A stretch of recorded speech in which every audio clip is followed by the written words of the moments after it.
Let's Talk ADHD with Alex High. And today, Dr. Lara Honos Webb. Dr. Lara and I connected over LinkedIn, started talking, and now she's on Let's Talk ADHD. Super happy to have you, Dr. Lara. Welcome. Well, hi, Alex. Hi. And so, as we always start off these episodes, what is your ADHD story? Well, my story is that when I was growing up, I had a brother who was diagnosed with ADHD. And this was like in the maybe early 80s. And so no one had even heard of it. Nobody knew what it was. And so I grew up having a brother that had that diagnosis, and he was very hyperactive and, not following directions. And so having grown up with it when other people didn't really know about it, I always knew what it was. And so when I went and got my clinical psychology degree in my PhD, I focused on ADHD. I have a lot of the symptoms. I'm not clinically diagnosed, and so I relate to it in a lot of ways, and find that problem solving, for the symptoms, is performance enhancement and addresses, the fact that I do have some of the symptoms some of the time. So, your brother had it, and Mhm. I think that's fascinating. So, is it concern for your brother that brought you into working with people with ADHD? Yes, that. And I also think familiarity. Mm. And just because it was, I had heard of it before, I knew what it looked like, I grew up with it.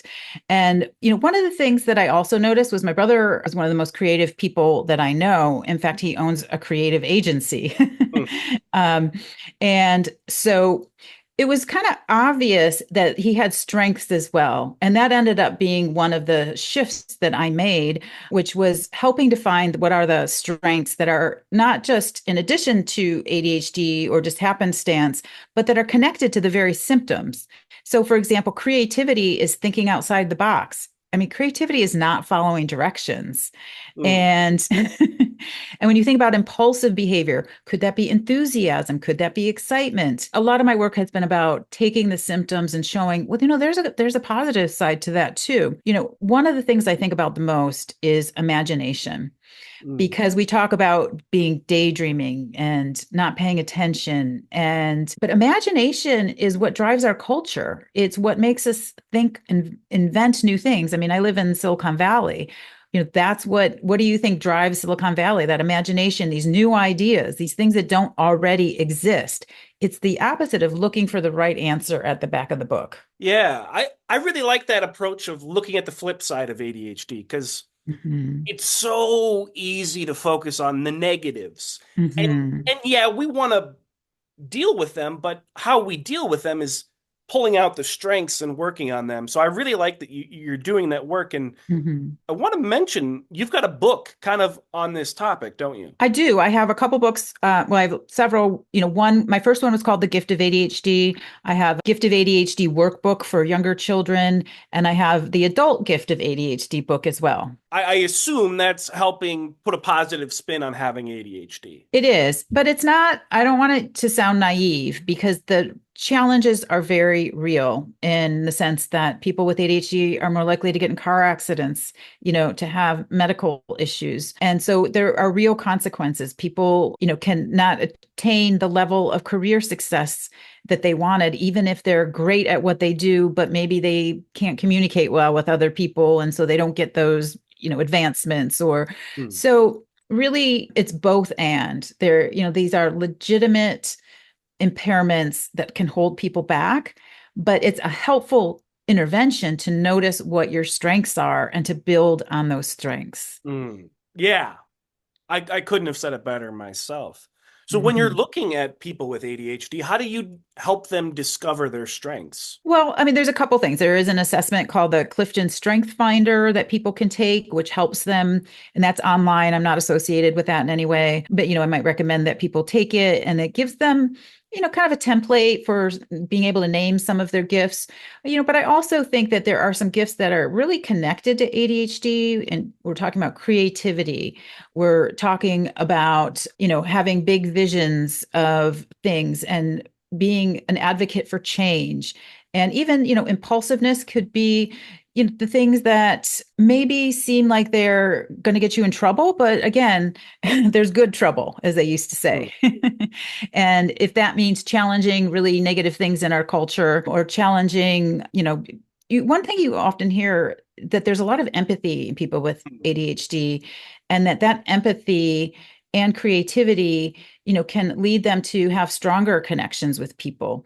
Whereas the fact that they're interrupting people or disrupting the class or, interfering with other people in different ways, which what they get in trouble for, that those things can also be, thought of in some positive ways, can be channeled in the right direction. mm. So we're talking about channeling things in the right direction, you also mentioned emotions. So people with ADHD, they can struggle to regulate their emotions. So how do you channel that strong emotion into something positive? So maybe the first thing that you could do is to say, I notice I'm feeling angry, or I notice I'm really anxious right now. And Mm, then the next thing you can do is you can say, what do I need? And so, depending on what that situation in which you're angry, you might say, I need, even as adults, like I need to step back, take a time out, focus on breathing into my belly and not say something I'm going to regret. So there can be this self-talk process. mm, Or, when I work with kids, they'll have them say, like, don't let words pop out. um, and so having little self-talk phrases that are encouraging and coaching, not really criticizing yourself all the time, like, oh, why did I do that? Why did I say that? That creates kind of a shame spiral, which ends up not being very helpful. mm. 'Cause, yeah, that shame spiral is real. So when Hmm. you're thinking about shame spirals or just trying to like reframe things, Hmm. you mentioned having like little phrases that you can say to yourself. Do you have like Hmm. a library of them that you come up with ahead of time, or do you try and think of those things in the moment? I try to be responsive. So, for example, for shame, it's just kind of common sense that the opposite of shame would be proud. I'm proud of myself. And so I facilitate the experience of shame. And usually I do that in a technique that is related to somatic experiencing, which means where in your body do you feel that shame? And it could be, like in my stomach, I feel like there's a bowling ball in my stomach, or I feel like face is turning red, or I feel like a warm sensation. I feel like, I want to run and hide. So, so using those emotions and noticing where they are in your body, because you want to get the balance between acting in a way that's going to be helpful to you, but not repressing your emotions, because your emotions are communications to yourself, from yourself, about yourself. And that shame might mean, you know what, I'm late again and I need to get some help solving this problem. And maybe what I'm going to do is I'm going to start doing time blocking in my Google Calendar so that I know exactly where and I'm supposed to be where I'm Mm. supposed to be when. And I assume that's the sort of stuff you work with your clients on. Exactly. Okay. So sticking with emotions for a bit, I've heard the expression name it to tame it. So you Hmm. name the emotion so that you can understand it, feel it, but also like Hmm. not let it control you. And am I understanding that expression correctly? Yeah, exactly. And like the big word for it is emotional granularity. And Mm, what it means is precise words for emotions.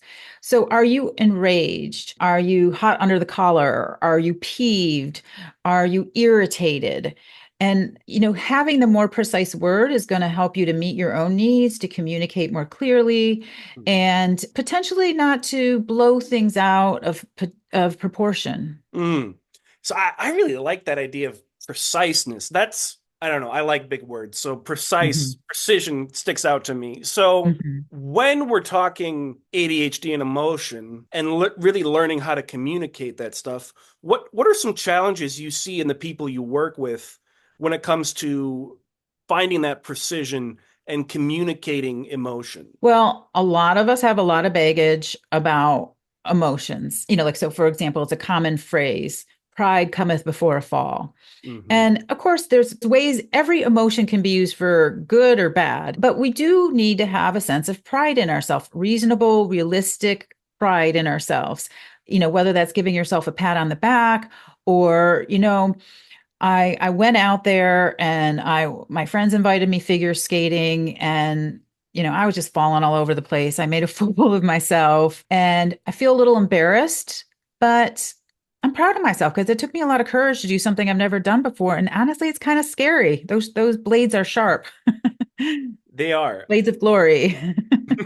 Yeah, so I just am caught up by the ease with which you're able to redirect thoughts in our hmm conversation. I suppose it's harder in the moment for all of us. hmm So, is it the sort of thing where like redirecting our thoughts based on our emotions happens over time? Like anything else, it is something you can develop. And I will just share with you a tool. And if you want, we can have you pretend like you're a client, or I can just tell you what it is. And so one of the things is you, again, I want to emphasize this isn't about not having negative emotions. It's not like, hey, you got to be, happy all the time.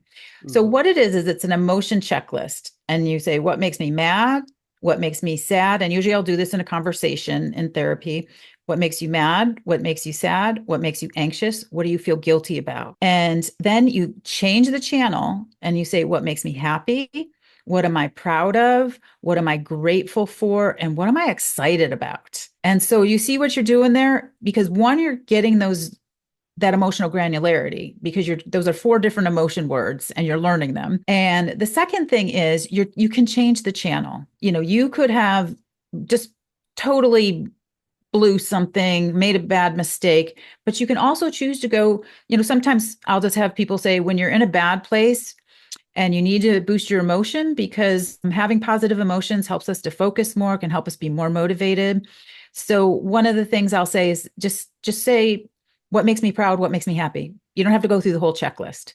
But if Mm. you need that moment where you're in the spot and you're like, I got to pull it together. What makes me happy? What am I excited about? And you mentioned the word motivation, and that's a big Mhm. struggle for people with ADHD. And there's a connection to our emotions there, is what you're saying, correct? Absolutely. So imagine a typical person who's gotten lots of criticism throughout their life with their deficit disorder, and they have this opportunity to do something, but they don't have the confidence to do it. Mm. And so that's why you don't want to be what's that expression? You miss every ball, you don't swing at her. Hmm. I guess it's called a ball. But anyways, I probably shouldn't jump into the sports metaphors other than to say that, being able to take action and in the face of those emotions and can give you an advantage in many different arenas of life. This is a question I like asking sometimes in these interviews. What is one thing you do that's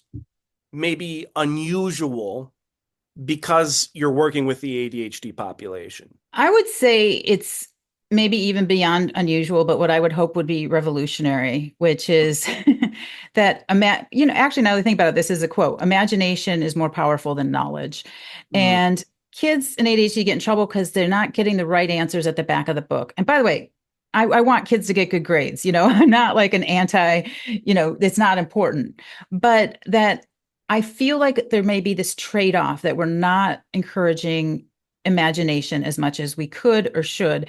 And it is through imagination that we solve the problems that currently exist. And, if you looked at some of the facts, about different threats to the world, or maybe just things even in your neighborhood or things in your personal life, you want to look at those, but you don't want to be demoralized.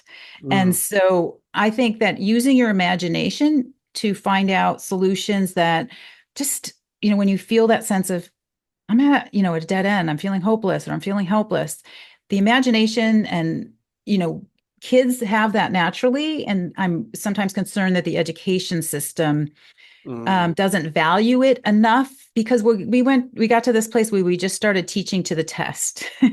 We have these standards that everybody has to meet. So let's make everybody meet the standards, but maybe not as much encouragement for creativity and imagination and enthusiasm. Again, could look a lot like hyperactivity. Yeah, so that piece of imagination, something I really love. But I do notice, especially with as we age, we kind of lose that sense of imagination.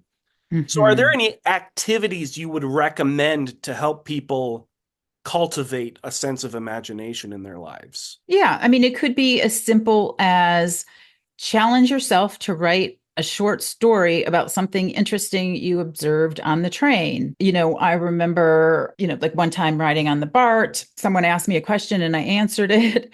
And this woman stood up and she said, "How old are you?" And I told her how old I was. And she's like, "Oh, you look younger than that."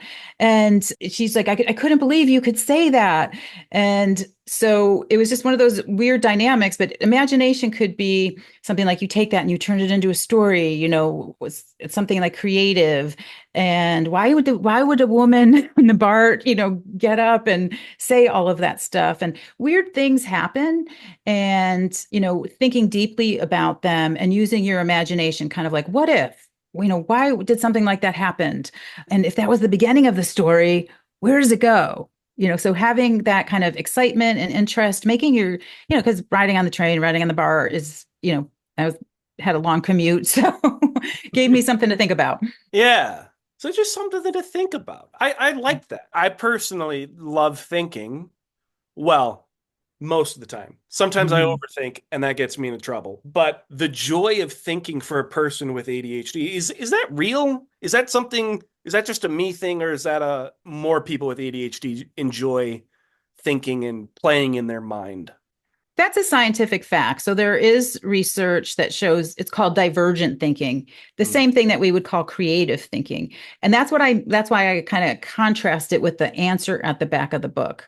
Mm. Meaning, so divergent thinking is when there isn't really an answer and you have to solve a problem that hasn't been solved.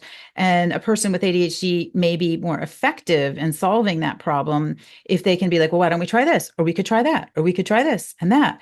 And your chances, the more ideas you can generate, we call that brainstorming, the more chance you have of solving real problems. And in your opinion, are people with ADHD good at problem solving? I think so. So like, it depends on what we mean by problem solving. If we're talking about math problems and they don't like math and it's not one of their natural talents, it may not apply in that situation.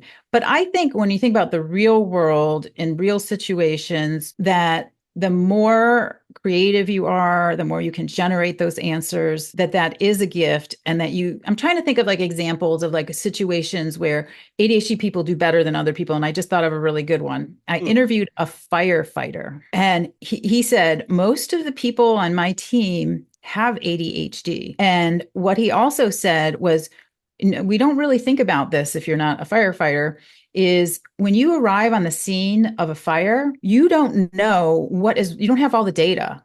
And, what if you go to the door and you feel the door and the fire is right there? What choices did you have? And I'll never forget when he told me it was in an apartment building and we went to the top of the apartment building and we somehow were able to get in through the roof and make their way in to save a person's life. And, for him, he said, solving problems in the middle of a crisis is how you save a life. Mm. And again, no answer at the back of the book. Yeah, I like that. This is a great story and a Hmm. testament to what people with ADHD can do when we set our minds to it, you know? So I'm getting the impression that you sort of have a mission to help people with ADHD become these great problem solvers. And where does Hmm. that start? What's the first step in taking the ADHD population and making them their full potential? So, I mean, I think that's why the first step is to figure out, what are you good at? And what kind of problems should you be solving? Not everybody should be solving all of the problems. So let's say, sports team is having a bad season. I'm not going to help anybody with that. I have no idea. But let's say that you have a hard time getting places on time. I might be able to help you with that. And, that could have to do with procrastination. And one of the things when we kind of, I am circling back to the emotional regulation, because we may procrastinate because we have had past failures. We may Mm. procrastinate because we're in our imagination and we're daydreaming. So they can all be connected. And so I do think that what I would call like I call it a jet stream actually. So a jet stream, again, not an aeronautical engineer, but as I understand it, when you're flying with the wind, the plane goes faster. And when you're flying against the wind, the plane goes slower. And so we all have that in our life. What is your jet stream? And they call that the jet stream when it's making the airplane go faster. What is the thing that you make more progress than other people, even though you maybe both of the same intelligence or have the same experience? And when you figure out that thing, it could also call it your sweet spot. That thing where when I'm doing this, I'm really good at it. And so finding that, let's just say everyone on the planet should find their sweet spot or their jet stream. But really, if you have ADHD, because I'm not saying that those impairments are not real, they are very real. They are impairments in functioning. Finding the jet stream may be more important to you than someone that doesn't have ADHD.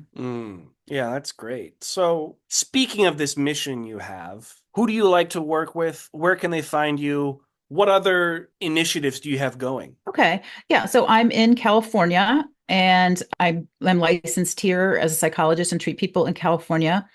And I have a new book coming out. Well, it's going to be actually in January of 2026 on emotional regulation and ADHD.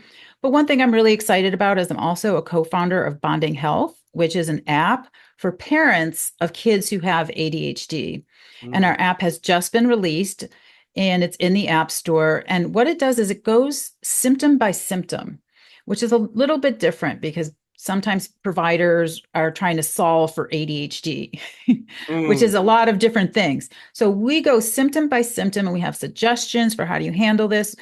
But we also focus on how do you regulate your emotion when, your kids are just pushing every button, right? And so we have a lot of solutions under each symptom. We also have something that's called Quicks. They're 15-minute audios. Right now, I'm the one that's created them that are mental health tips, and it expands even beyond ADHD. Sounds like a great app, and it's for parents of kids. And I like that you're teaching the parents how to help the kids, but you're also teaching the parents how to take care of themselves. Exactly. Hmm. And once again, what was the name of that app? It's Bonding Health. It's in the Apple App Store right now. Okay. And I'm trying to think, we have a website, bondinghealth.com as well. And your practice. Hmm. Is that Yes. directed at kids, adults, parents? Who's it directed towards? I treat kids, teens, adults, families, couples. And I'm in Walnut Creek, California, which is in the Bay Area, San Francisco Bay Area. I'm with like a suburb of San Francisco. My website is addisagift.com. And that's also the title of your book. Yes. And so you've got the book, you've got workbooks based on the book, and Hmm. then you got a book coming out. Do you have any other books we should be plugging? Well, yeah, I have a lot more. I have one called Brain Hacks, and that's actually about executive functioning. I have a book called Executive Functioning for Teens. I have one called Listening to Depression, which is even a little bit farther out than The Gift of ADHD. Mm-hmm. The idea there is that it's really related to what I was saying earlier, that our feelings are communications to ourselves, from ourselves, about ourselves. And depression is actually a diagnosis, and we use it as a maybe an emotion word, but that maybe it's communicating to you that it's kind of like you're off track. Something that you're doing in your life is not helpful. And that depression is like, I got to figure this out. Or just, it doesn't even have to be a big problem. It could be, why do I always feel like I'm banging my head against the wall? Like, this isn't moving forward. I've tried this, I've tried that, I've tried this. And so depression may be a signal to you to do some problem solving, to think more deeply, to do something that's outside of your comfort zone. I like that. And my therapist would probably like that too for me. So I might have to check out that book because I notice when I get depressed, it's because Mhm. I'm at home by myself. I'm an Mhm. introvert. I need that time, but I live alone. I work from home. I'm alone a lot. I really like that idea of emotions communicating to you about you, and you had a nice way of saying it. Emotions are communications to yourself, from yourself, about yourself. Yeah, that might be a game changer for me. I love it. I love to hear that. It helps us to make meaning. This just takes us to another level, which is making meaning of our challenges, because therapy doesn't eliminate the fact that life is hard, right? I Hmm. mean, I'm not changing that. It's hard out there. But being able to make meaning out of that can help you to be less depressed. I think depression comes from a sense of learned helplessness, and it comes from a sense of not being able to affect the changes that you want. And so this idea of, being able to pause and began to like take the lay of the land and take the broader perspective and seeking help and making meaning out of what happens if it's already happened and it's not something you have any control over. Yeah. And, I'm on antidepressants, but that only takes me so far. So I really like the idea of not sitting back Mm-hmm. and just letting it happen, but listening to it, working Mm-hmm. with it and through it. That's really good. Mm-hmm. You're doing good work. Thank you. Any final thoughts before we wrap up? I think that my final thought would be in today's world with ADHD and the diagnosis is that anyone with ADHD needs to be very careful about their smartphone use and social media. And because, the social media is designed, they have algorithms to pull you in. And, when you look at how the estimates of how much time people are spending on social media, it's a lot. And what if you took back 2 of those hours a day or even 1 hour a day and you dedicated it to, what's the purpose of my life? Or I'm going to brainstorm 20 ideas to solve this problem that I'm facing right now. And then I'm going to look at those ideas and I'm going to ask other people for help. I'm going to request that people share ideas with me or open doors for me. Mm, beautiful. So once again, your websites for your personal website and your app. My personal website is www.addasagift.com. And the company that I'm the co-founder is bondinghealth.com. And it's just bonding, as in parent-child bonding, health.com. Awesome. Thank you so much for joining us today, and thank you for watching.